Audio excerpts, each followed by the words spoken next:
المدینہ ردیۃ، مدینہ شریف کی مٹی کوئی اچھی مٹی نہیں، ردیہ اچھی مٹی نہیں ہے، تو اس کے بارے میں شرع حکم کیا ہے؟ امام مالک رحمۃ اللہ علیہ نے اس کا جواب دیتے ہوئے کہا یضرب 30 درۃ، اس کو 30 کوڑے مارے نا۔ جس شخص نے یہ جملہ بولا اس کو 30 کوڑے لگنے چاہیے۔ ہمارا حب سے ہی فرما اس کو جیل میں ڈال دینا چاہیے، وہ گلیوں میں چل پھر نہیں سکتا۔ اس نے نبی علیہ السلام کے شہر کی مٹی کی توہین کی ہے، اس نے مٹی کو اچھی مٹی نہیں کہا۔ اور حضرت امام مالک رحمۃ اللہ علیہ کا اتنا غصہ آ گیا آپ کو، کہتے ہیں ما احواجہ الی ضرب عنقہ،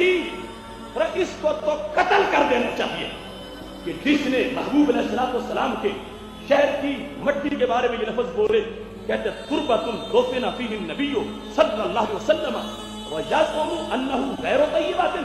کتنا بدبخت انسان ہے جس مٹی میں نبی علیہ السلام آرام فرما ہو اس کو یہ کہہ رہا ہے کہ یہ مٹی اچھی نہیں۔ امام مالک کہنے لگے اسے جیل میں ڈالو، اس کی جو سزا قانون بیان ہو رہی ہے وہ 30 کوڑے ہے، لیکن دل کرتا ہے کہ اس کو قتل کر دیا جائے، اس واسطے کہ اس نے اس شہر کے بارے میں، اس کی مٹی کے بارے میں ایسے لفظ بولے جس مٹی کو سرکار دو عالم صلی اللہ علیہ وسلم کی نسبت کا اعزاز حاصل ہے۔ کتنی احتیاط تھی۔ اور پھر بیان میں جب امام مالک نے لفظ بولے، پوچھنے والے نے پوچھا کہ کہتا ہے کوئی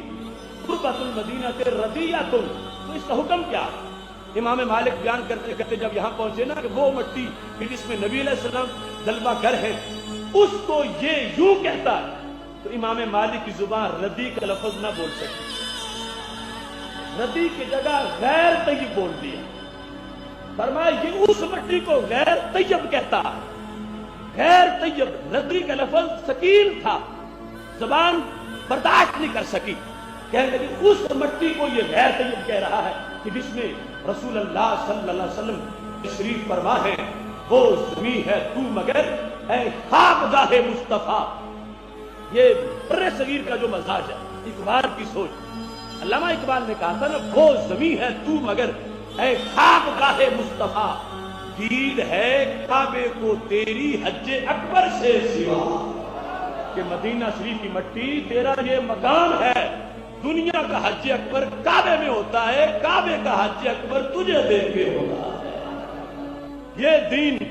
یہ جو دور اختلاف ہے ہمارا آج کا، یہ 1.5 صدی والا اختلاف جس میں کئی فرقے ہم سے جدا ہو کے بننے والے ہیں، یہ دور اس سے پہلے کا دور، اس میں دیکھ لو محققین کہتے ہیں ناموس رسالت کے لیے کیا لازم ہے؟ توقیر و مشاہدی میں مکہ والمدینہ، مکہ شریف میں جہاں جہاں سرکار کے قدم لگے ہیں ہر اس جگہ کا ادب، مدینہ شریف میں جہاں جہاں محبوب تشریف فرما ہوئے ہیں ہر اس جگہ کا احترام، جس پہاڑی پہ گئے ہیں، جس غار میں بیٹھے ہیں، جہاں سجدہ کیا ہے، جہاں جہاد کے وقت تشریف فرما ہوئے ہیں، کہتے ان ساری جگہوں کا جو احترام کرے گا وہی ناموس رسالت کا کرے گا۔